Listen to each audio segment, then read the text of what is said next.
श्री शिवाय नमस्तुभयम। दोस्तों, जैसा कि आप सभी लोग जानते हैं कि 8 मार्च 2026 रविवार को पड़ रही है चैत्र महीने की कृष्ण पक्ष पंचमी तिथि, जो बहुत ही खास है। और दोस्तों, ये वो तिथि है जो कि चैत्र महीने में रविवार को पड़ रही है, तो इस दिन का महत्व और भी अधिक बढ़ा है जाता है। पूज्य गुरु जी ने कहा है कि अगर कभी भी मौका लग जाए और चैत्र महीने की पंचमी तिथि रविवार को पड़ जाए तो इस दिन आपको 11 गेहूं के दाने वाला उपाय जरूर करना चाहिए, क्योंकि ऐसा शुभ संयोग बहुत ही कम आता है। और दोस्तों, इसी दिन किया जाने वाला पंडित जी द्वारा बताया गया 11 गेहूं के दाने वाला उपाय आप लोगों को जरूर करना चाहिए। और अगर आप लोगों ने इस उपाय को नहीं किया है या किसी कारणवश नहीं कर पाए हो तो पंचमी तिथि के दिन इस उपाय से मत चूकना। दोस्तों देखिए, ये दिन इतना खास होता है, इतना महत्वपूर्ण होता है। देखा गया है कभी कभी बड़े पूजा पाठ अनुष्ठान से जो मनोकामना पूर्ण नहीं होती है, वह चैत्र महीने के रविवार के दिन एक छोटे से उपाय करने से ही आपकी मनोकामना पूर्ण हो जाती है। और बहुत सारे लोगों ने इस उपाय को किया भी है और उनको इस उपाय को करने का फल भी जरूर मिला है। अगर आप लोग भी इस उपाय को रविवार पंचमी तिथि के दिन करना चाहते हैं तो आप इस उपाय को पहले अच्छे से समझ लेना, सुन लेना, उसके बाद करना। आपको इस उपाय का फल जरूर मिलेगा, करना, आपकी सभी मनोकामनाएं पूरी हो जाएंगी। दोस्तों, हम आपको यहां पर बता दें कि ये जो 11 गेहूं के दाने वाला उपाय है, ये उपाय पंडित जी ने अपनी अभी की शिव महापुराण की कथा में ही बताया है। और इस उपाय को करने से आपके घर में चाहे किसी भी प्रकार की दुख और समस्या क्यों ना चल रही हो, आपको उसका कारण भी नहीं पता है कि भाई ये समस्या किस कारण से चल रही है, उसका कुछ भी कारण हो सकता है। जैसे पितृदोष हो सकता है, कालसर्प दोष हो सकता है, या किसी भी तरह का मंगल दोष भी हो सकता है, और भी बहुत के दोष होते हैं, कुछ भी हो सकता है। पर आपको इस उपाय को करने के लिए अपने दोष को पता लगाने की भी जरूरत नहीं है। आपके घर में किस कारण से इतनी दुहक और परेशानी आ रही है, वो भी आपको पता लगाने की जरूरत नहीं है। बस रविवार के दिन इस उपाय को कर लेना, क्योंकि इसी एकमात्र उपाय को करने से आपके पूरे घर परिवार में सुख और शांति हो जाएगी। आपके घर में अच्छे अच्छे काम होने का लगेंगे। आपकी जो भी मनोकामना होगी वो आपको करना कैसे है, किसको करना है, किस समय करना है और कैसे करना है। देखो, उपाय बिल्कुल आसान है, बस समझने वाली बात है, ध्यान से समझिए। उसके बाद ही आप लोग जो है इस उपाय को जरूर कीजिएगा। लेकिन उससे पहले जो भी मेरे भाई, मेरी प्यारी बहनें आज चैनल पर पहली बार आए हैं या मेरी आवाज आज पहली बार सुन रहे हैं, अगर आप भी महादेव के सच्चे भक्त हैं तो वीडियो को लाइक और चैनल वास्तविक जानकारी को सब्सक्राइब जरूर कर लें और कमेंट बॉक्स में लिखे हर हर महादेव, जय भोलेनाथ। अब सबसे पहली चीज हम लोग ये समझते हैं कि इस 11 गेहूं के दाने वाले उपाय को इस पंचमी तिथि के दिन किसको करना है। तो देखिए, इस उपाय को घर के सभी सदस्यों को करने की बिल्कुल भी जरूरत नहीं है। घर में से कोई एक मुख्य बड़ा सदस्य ही इस उपाय को करेगा तो उस घर परिवार के सभी सदस्यों को इस उपाय को करने का फल मिल पर वो बड़ा सदस्य कौन होगा, कौन व्यक्ति इस उपाय को करेगा, तो यहां पर देखिए हम आपको बता दें, घर की जो बड़ी माताएं बहनें होंगी, घर की बड़ी माताओं बहनों में से कोई भी एक माता बहन इस वाले उपाय को कर सकती है। अपने पूरे घर परिवार के लिए घर में सभी सदस्यों को इस उपाय को करने की जरूरत नहीं है।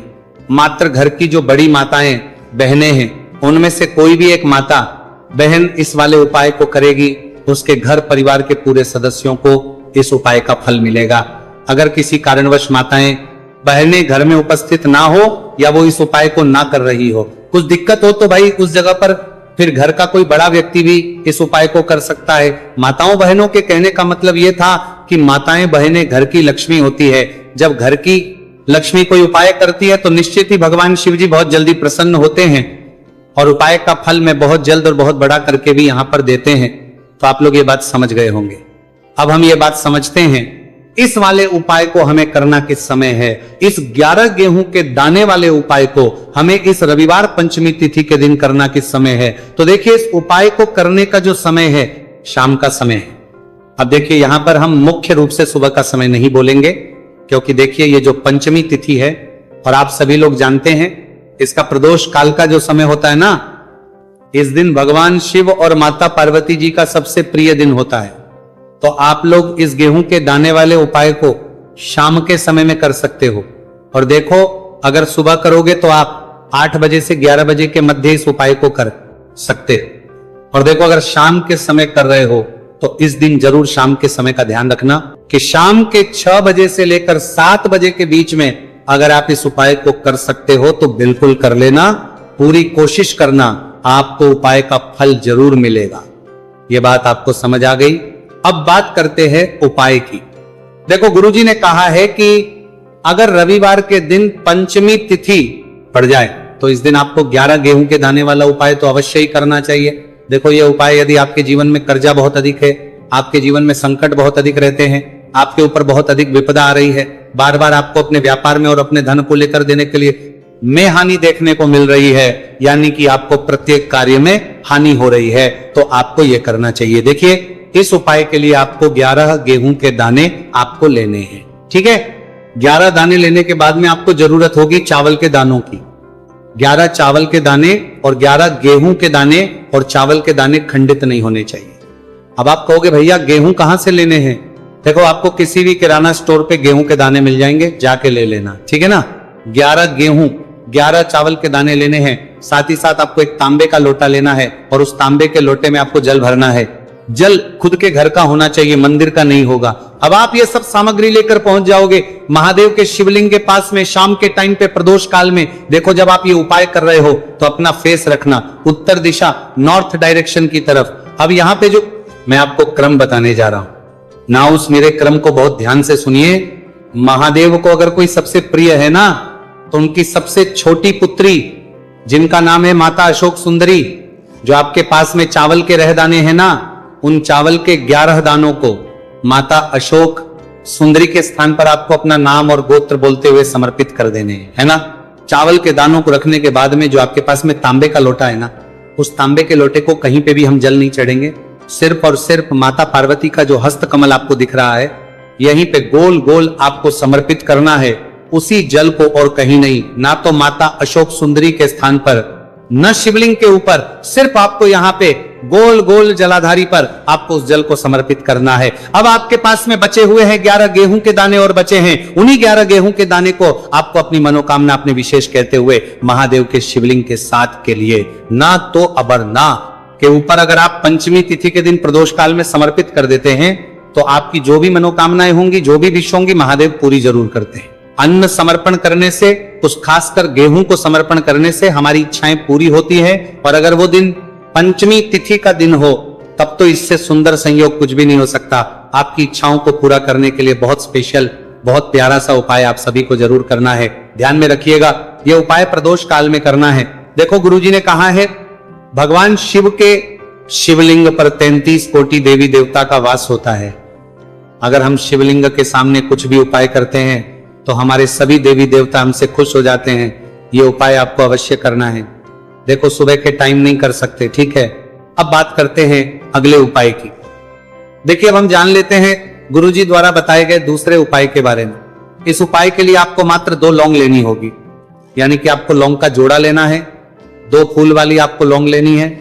लौंग का जोड़ा से भी खंडित नहीं होना चाहिए, इस बात का ध्यान रखें। इसी के साथ में आपको लेना होगा लाल चंदन का पाउडर। देखिए, यदि आपके पास लाल चंदन की लकड़ी है तो उसे घिसकर भी आप चंदन के रूप में प्रयोग कर सकते हैं। यदि पाउडर है तो उसका भी आप अपने उपाय के लिए प्रयोग कर सकते हैं।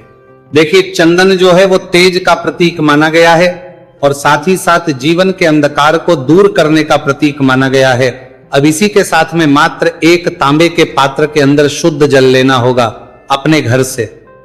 अब दोस्तों, ये तीनों सामग्री लेकर के सीधे आपको पहुंच जाना होगा भगवान शिव के मंदिर में। देखिए, इसी के साथ में आपको एक गोल बाती का दीपक भी लेना होगा। दीपक आप मिट्टी का भी ले सकते हैं, शुद्ध घाटा मड़कर उसका भी तैयार कर सकते हैं, और दीपक में आपको शुद्ध घी का प्रयोग करना है। लेकिन जैसे ही आप इन सभी सामग्रियों को लेकर के पहुंचेंगे मंदिर में, जैसे ही आप चौखट के वहां पर पहुंचेंगे तो मंदिर की चौखट के सीधे तरफ आप जो अपने साथ एक गोलबाती का दीपक लेकर के आए हैं उसे आपको सबसे पहले तो प्रज्वलित कर देना है। यानी कि जैसे ही आप मंदिर की चौखट के वहां पर प्रवेश करते हैं तो उसके सीधे तरफ आपको ये गोलबाती का दीपक प्रज्वलित कर देना है। अब देखिए, जैसे ही आप ये दीपक प्रज्वलित करेंगे तो आपकी जो भी मनोकामना है उससे आपको बोल देना है। आप इस दीपक को इस प्रकार से प्रज्वलित करने के बाद इन सभी सामग्रियों को आपको शिवलिंग के पास में लेकर पहुंच जाना है। अब देखिए दोस्तों, आपके पास जो एक तांबे के पात्र के अंदर शुद्ध जल है, उसमें से आपको केवल आधा लोटा जल ही भगवान शिव के शिवलिंग पर अर्पित करना है। आधा लोटा जल आपको उसी पत्र के अंदर बचा लेना है।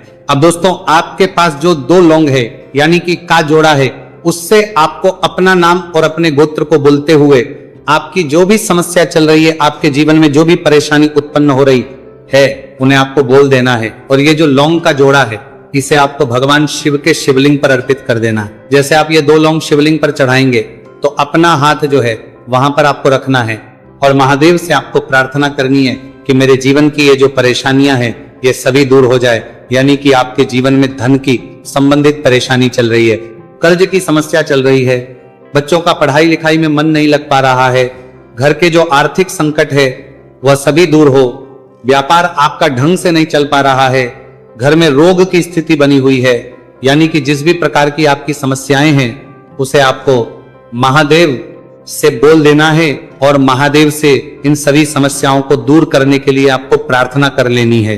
अब देखिए दोस्तों, आपने जो 2 लौंग शिवलिंग पर समर्पित की थी उसे आपको वहां से उठा लेना है और इन दोनों को आपको शिवलिंग से उठा करके सीधे उससे जल के पात्र के अंदर डाल देना है।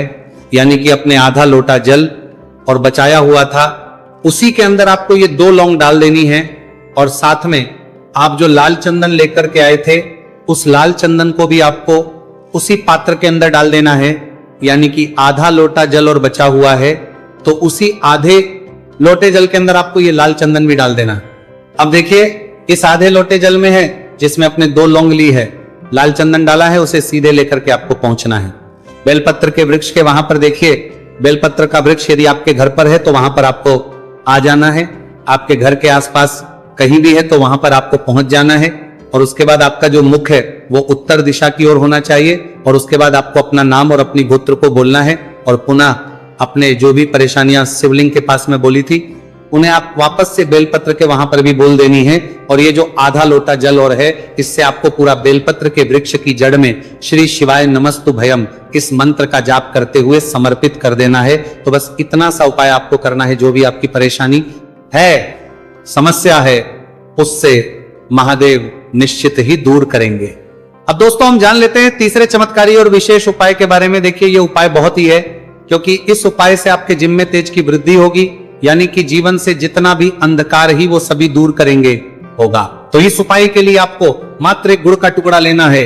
गुड़ का टुकड़ा आपके जीवन में तेज की वृद्धि करता है और साथ ही साथ आपके जीवन से जो अंधकार है उसे दूर करता है। इसी के साथ में आपको एक चावल दाना यानी कि अक्षत का दाना लेना है। ये चावल का दाना आपके जीवन में सुख शांति को लेकर के आता है, आपके जीवन में धन की जितनी भी परेशानियां हैं उन्हें समाप्त करता है। इसी के साथ में आपको मात्र एक हरा मूंग लेना है।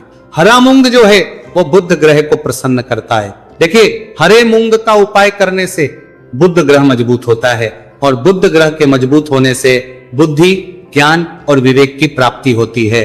तो ये तीनों ही सामग्री आपको एक एक लेनी है, यानी कि एक गुड़ का, एक चावल का दाना, एक हरा मूंग आपको लेना है।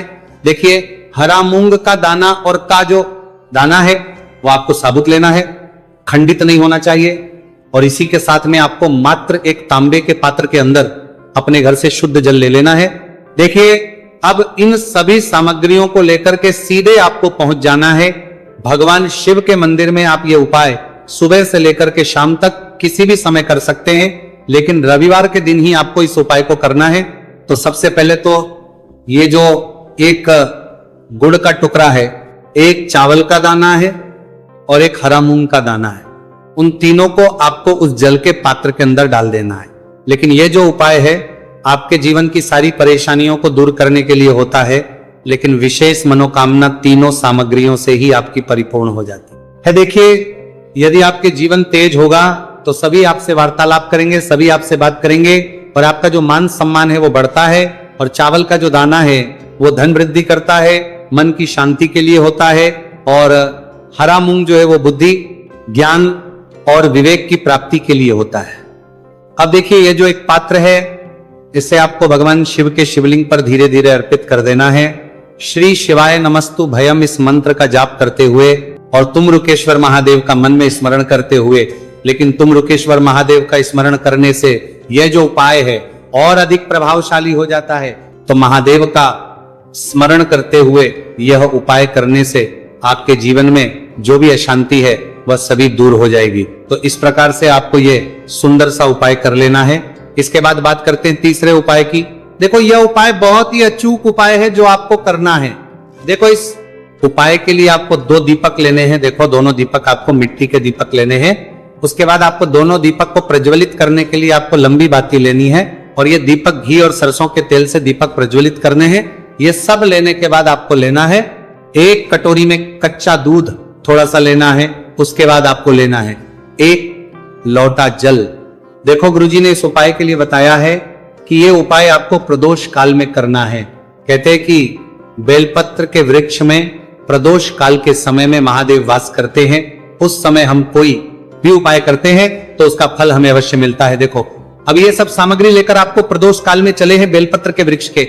वहां पर देखो, वहां पहुंच जाने के बाद आपको सबसे पहले बेलपत्र की जड़ में सबसे पहले वो दूध जो आप लाए हैं उसे समर्पित कर देना है। उसके बाद आपको जो 1 लोटा जल जो आप लाए हैं वो आपको धीरे धीरे बेलपत्र की जड़ में समर्पित कर देना है। उसके बाद आप जो दीपक लाए हो दोनों दीपक को आपको बेलपत्र की जड़, बेलपत्र की तरफ मुंह करके बाती का आपको 1 दीपक घी का और 1 दीपक तेल का प्रज्वलित कर देना है और आपकी जो भी मनोकामनाएं हैं वो महादेव को बोलना है। देखो ने कहा रविवार के दिन पर बेलपत्र की जड़ में दीपक प्रज्वलित कर देता है, महादेव उसकी सभी मनोकामना पूरी कर देते हैं।